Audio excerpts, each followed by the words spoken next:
In this video what I'm doing is I've set up a feedback so that if for some reason the doorbell doesn't get the signal from the button, it won't let the green light back on.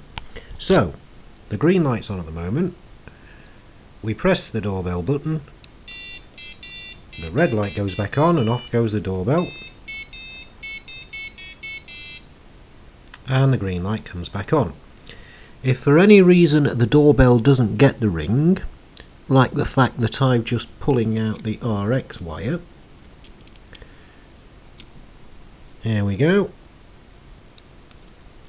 absolutely nothing happens at the doorbell end.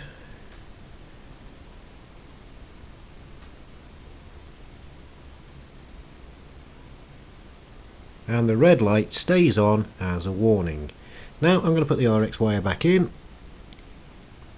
ring the doorbell again,